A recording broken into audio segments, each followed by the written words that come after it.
Okay, another edition of the Penn State Blitz here on Penn Live, and we're going to talk about Ricky Rahne, his departure. We're going to talk about some of the candidates that might replace Rahne as Penn State's offensive coordinator. We're going to talk about Penn State and the Cotton Bowl, how excited the fan base is for that, and then we're going to close, as always, with the Penn State Mailbag.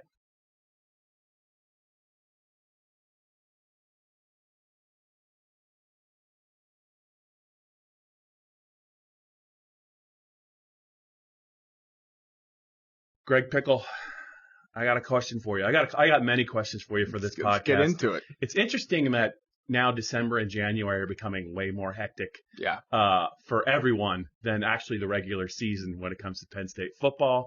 But I think that's just the way it's going to be moving forward. Yep.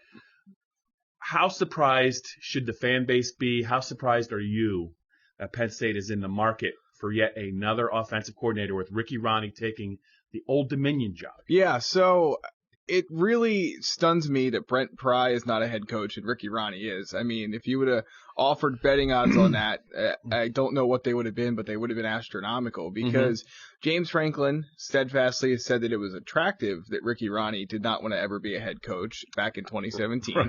Ricky Rahne has said on numerous occasions that he does not really have interest to be a head coach. And I know guys say that, Bob, until the opportunity presents itself, then they change their mind. But his introductory news conference at Old Dominion was pretty stunning in the sense that they said that, one of the biggest attractions about him is the fact that he relentlessly pursued this job, which it's only been open for a couple of weeks. And I believe it was the athletic director said that they called him Monday at 11:30. He was on the way to New York to recruit. I'm assuming maybe that was to see Ibrahim Traore, the offensive line commit up there. And he basically turned the car around, took the job on the spot, turned the car around, and at 4:45 Tuesday morning, he was headed down to Norfolk to sign the paperwork. So I don't know about you, but I am pretty surprised.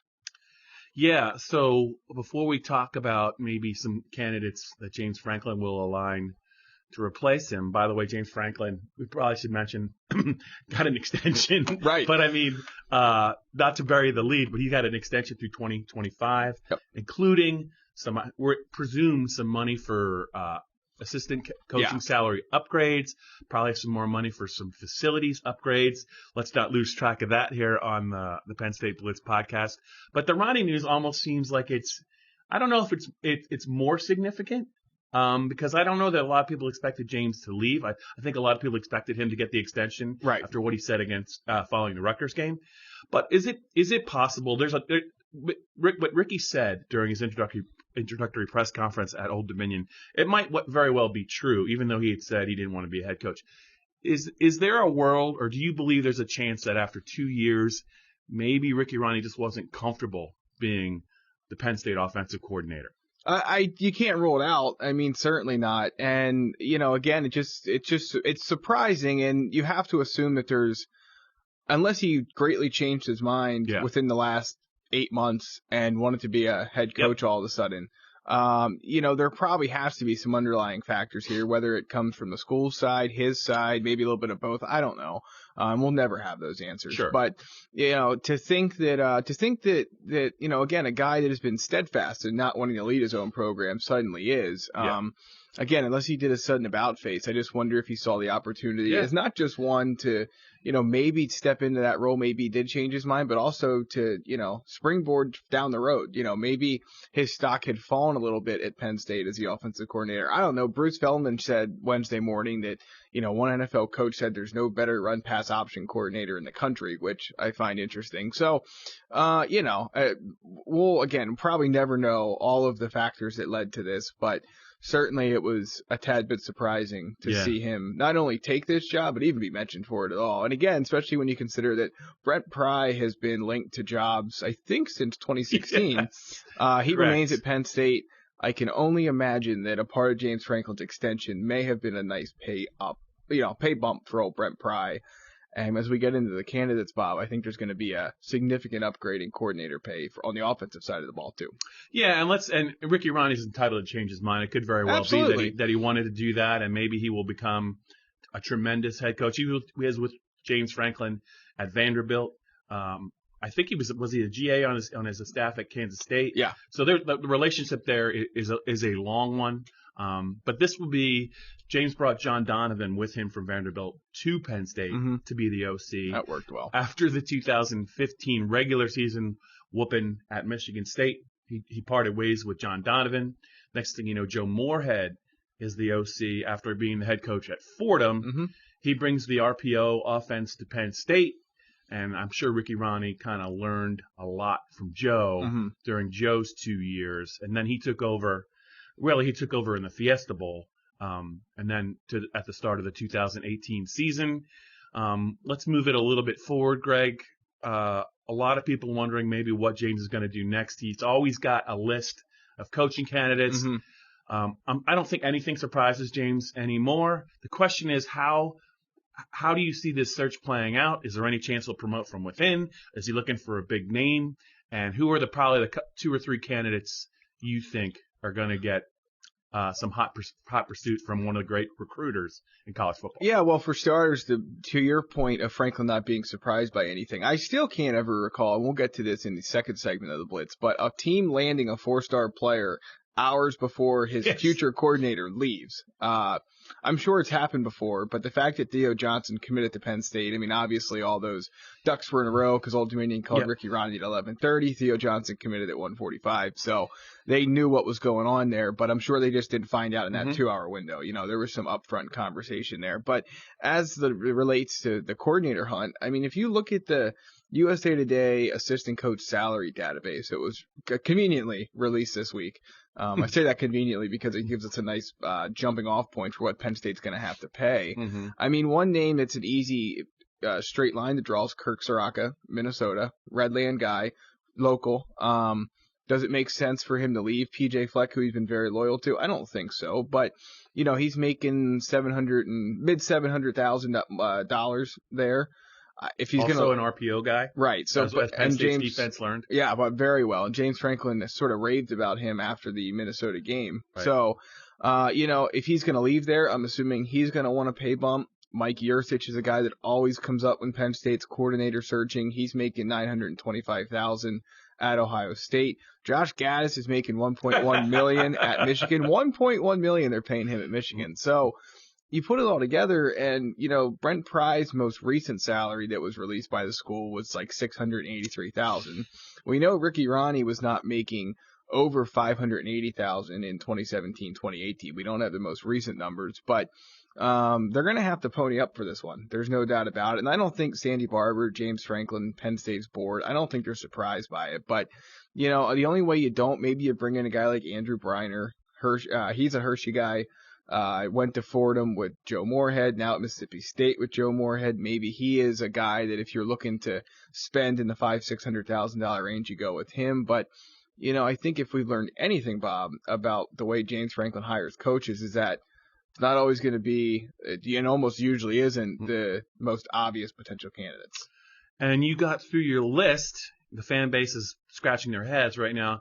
You did not mention a certain LSU assistant coach. Yeah, I mean, obviously Joe Brady's a name that everybody wants to talk about. The problem with him, well, number one, it's twofold. One, LSU's going to back up a dump truck for him, and I don't think Penn State can play in their you know, their same ballpark in terms of spending. Yeah, sandbox, that works too, in terms of spending. And secondly, I don't know if he'd want to come back to Penn State. I mean, he's going to have options all over the country in the NFL. So, you know, it's a nice pipe dream, and maybe it'll, you know, they'll hit the Powerball and it'll work out, but I don't think that's going to be the case. And I noticed you also were not really talking about any assistance on the offensive side of the Penn State staff right now. They did that once already. That just feels like they can't do that again, right? Not that Rick. I mean, I think Ricky Rahne probably received, and I don't know where you fall on this. He probably was criticized more than he should have been, but I just don't know if Penn State can afford, or if James Franklin can afford to do that again. Even if Tyler Bowen or Matt Limegrover's obviously called plays at the Big Ten level at Minnesota.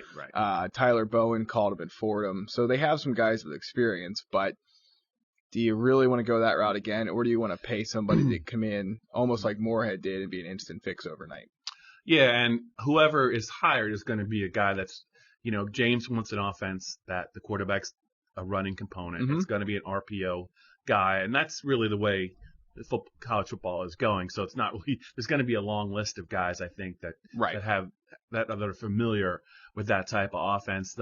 Let's move this along, but before we do, we're almost halfway through the Penn State Blitz podcast, so I think you got something to say to our viewers, listeners, what have you. All of the above. The Penn State Blitz podcast is released Thursday, wherever you get your audio. Thursday. Also on Penn Live. But remember, Bob, if you subscribe, you get it a day early, so you'll get it on Wednesday.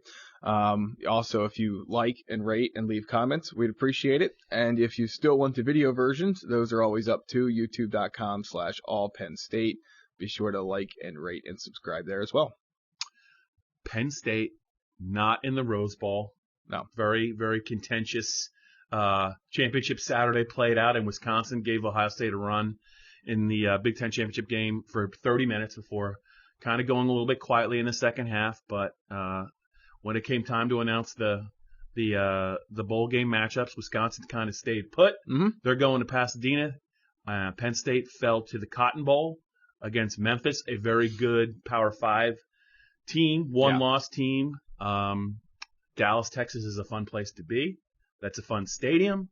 But when you think about the Penn State Memphis matchup, we don't know who's going to be calling plays for Penn State's offense. But just what do you think the reaction is by the Penn State fan base about a potential trip and a potential viewing of the bowl game on the 28th? So flights to Dallas out of the Harrisburg area are about as expensive as those to LA. So I think that you're probably going to run into a lot of fans who don't want to spend LA flight-like money to go to Dallas to see a Group of 5 team. And don't get me wrong, Penn State fans will travel to this game. Yes. They have a large alumni base down there. I mean, it will be a stadium packed with fans from both sides, but I would be willing to bet that Penn State will have the majority of the crowd on December 28th at the Cotton Bowl. But I think it's a game, too, much like Kentucky last year, that maybe – I suspect it'll end up being a better game to watch than what it looks like on paper. I think this Memphis team is very eager to try and make Ryan Silverfield, the interim head coach's case to be the full-time guy down there. There's a lot of scuttlebutt from some national reporters and those in Memphis that think he's going to be the guy to replace Mike Norvell, who, of course, left for Florida State. So I think this will be a revved-up group for this game. I think Penn State should come to play. And assuming it does, as it usually does in the James Franklin era. I think this game, even though it maybe doesn't look as enticing as we think it does on paper, I think it'll be a good one to watch. A couple things to bring up. I think Penn State opened as an 8.5-point favorite, something like that. Bet down to 7 pretty quickly. The bigger question is, I mean, a lot of people suspected they'd be playing January 1st, the Rose Bowl or around there. You move their game up 3 days, and you wonder about Sean Clifford being ready for the game. Yeah. Because they clearly were pointing to get him ready for the bowl game. It's a little bit earlier than maybe the target was. If he wants to practice now, everything's kind of elevated. Any thoughts on maybe his availability? Well, I think that it's very hard to try and match up James Franklin's comments with any kind of schedule. Yeah. Again, we can go back to the Noah Cain being 90% and then didn't play for 6 weeks. So if you want to say Sean Clifford could have played against Rutgers, but they wanted to treat him a different way, what does that mean? And further, does that mean, if he was actually able to play, you would assume that he's at most maybe a month away from being ready. So yeah, I think there's a good chance that he'll suit up for this game. But you're right, the extra couple days probably would have helped. The more interesting thing to me about the date is the recruiting impact a good result could have, because keep in mind the playoff games are that night. So if those highlights are going to be on the lead up to that game, they're going to be shown in halftime of those games. So it's a chance for Penn State, even though it's not in the playoff, to get its brand and its results, assuming they're good ones. Obviously, if they lose to Memphis, that won't be as good of a thing. But it's a chance for them to put some highlights on, obviously end the season on a high note with or without Sean Clifford, and maybe show some people watching that playoff game what they can expect from Penn State in 2020. What do you remember, Greg Pickle, about Penn State's last appearance in the Cotton Bowl? Not a whole heck of a lot, Bob. I was hoping you could fill me in. It was a trick question because you were not alive yet. 1975, well before your time. I believe they played Baylor, and I think they won that game. They also had a very famous result, I think, in the 1971 or 72 Cotton Bowl against a Darrell Royal Texas team that everyone thought was probably going to beat Penn State, and Penn State hammered them. I think the score was 30-6. I know you and I are looking forward to getting down to Dallas. Hopefully it'll be a good result, but I think the health of the quarterback is going to be pretty much paramount. I mean, a healthy Sean Clifford, I think, is going to be huge for this Penn State team against a Memphis team that's pretty good. Yeah, no, there's no doubt. So it'll be at least a chance if Will Levis does have to play. They should have more time to get him in tune with the passing attack. So you would assume the bowl prep will give them that opportunity. But it is interesting. And I have a question for you related to that. Coming up in the mailbag. That's right. Well, there's no better time than right now to get to the mailbag. So let's do it. All right, let's put you in James Franklin's shoes. Who would you pick to call plays in the Cotton Bowl? Oh, you're saying on the current staff? Yes. Oof, it's a tough one. I wouldn't be surprised if he called. I was pondering that. I wouldn't be surprised if he threw his own hat into the ring just for one game if he wasn't comfortable. I think you had mentioned something earlier before we did this video and podcast. Tyler Bowen's used to being in the box. You said he's used to calling plays, in a one game situation. He would probably be my top candidate. If it's not him, I think it's going to be Franklin. Yeah, I mean at this point, like we talked about, Matt Limegrover has called plays before. The one guy that might be a little intriguing is Jaywan Sider because they and I believe Jared Parker has some very limited play calling time. But Sider's a guy who obviously is a rising star, has been a well-respected recruiter and coach at the college level, at West Virginia, at Florida. I don't know if he's ever called plays before. I don't know if you want to give him his debut in the Cotton Bowl. But, if you're going to go non-traditional, and James Franklin would be non-traditional, then maybe Sider's an interesting name. I'm with you, though. Bowen makes, from the fact that he's in the press box already, from the from the fact that he's done it with this offense at Fordham, it seems like that would fit nicely into Penn State's preference for continuity and consistency. So my out of the box suggestion that is highly illegal would be that Penn State and James Franklin reach out to John Harbaugh and the Baltimore Ravens and borrow Trace McSorley for one game. If he's not going to suit up, right? And I don't think he has. I wouldn't mind him as a play caller because I think he's pretty well versed in the offense. What would you say to that? I would just wonder if not, could Stevens come back through the transfer portal to call plays? Because he knows the offense pretty well, too. Maybe there's some folks in Camp Hill that'll go for Schuster. Schuster. There's a lot of love for Schuster. There is a lot of love. Area. And with good reason. That's a little inside joke. Don't get upset at us fans and listeners. We are not poking fun at Michael Schuster. Just No, we're not. Noting that there's a lot of fans around here of the Schuster. And James Franklin's one of them. That's right. Even though he didn't play him, Bob. I know. That wasn't great. I have a kind of a question comment for you. We're going to delve more into it, but we probably should say that signing day is coming up. Right. Next week, Wednesday. Yes. Penn State got a 4-star tight end on Monday. We're going to get into detail on that in another segment. But is there anything? Your cliff notes on this guy and what he means to the class, just real quick. I just want to get it on this format as well. Right, yeah, he's a terrific player. I mean, there's a reason that Theo Johnson, even though he, plays in Canada and it has not, come Jonathan Sutherland, Jesse Luketa, they came and played in the States. Theo Johnson is not, but he has just torn up every camp he's been to. He is a guy that no matter what setting you watch him in, he's really impressive. And when you look at Penn State's recruiting class, even though Pat Freiermuth is back, we don't necessarily know. Zach Kuntz has done some growing, obviously, but he has some growing to do. Yeah. Brenton Strange is a guy who looks the part, but I think he has to add some weight too. Yeah. So you throw Theo Johnson in that mix, and Freiermuth is back for 2020. That's a plus, but if they're going to keep doing two tight end stuff, if they're going to keep giving Freiermuth a break, they'll need somebody else to step up with Nick Bowers graduating. And even more, I mean, there's almost no chance Pat Freiermuth is back for 2021. So to keep that well stocked is important.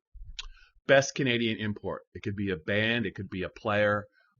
What's your favorite thing about Canada? I have my favorite thing about Canada. What's your favorite thing about Canada? It could be Theo Johnson, but is it Rush? Is it the Bare Naked Ladies? Is it Nickelback? What is it? It is definitely not Nickelback. How about Labatt? How's that sound? I was going to say Molson. I wonder why we both went that way. Oh, who knows? It's anyone's guess, Bob. I'm trying to think. All right, one more question. Let's get out on that. When you look at this bowl matchup, Bob, and you look at Memphis, are you more concerned about how Penn State State's defense ended the season, and some, because Memphis is a little bit multifaceted. They can do a lot. So do you think this defense is ready for that test, or could this be a high-scoring game, assuming Sean Clifford's healthy, or maybe even if he's not, because of what Memphis offense has shown? Yeah, I think it's especially with we're talking about injuries. Etor Gross-Matos, who says he's going to play in the bowl game, looked significantly injured coming out of the Ohio State game. Didn't play against Rutgers. Arm in a sling. I think there was a cast on his left arm, one of his arms. I think it was the left arm. He's clearly his focus has to be on the 2020 NFL draft, and with good reason. Best defensive lineman on the team. Their defensive line isn't going to be quite the same if he doesn't play, clearly, and especially if he's not 100%.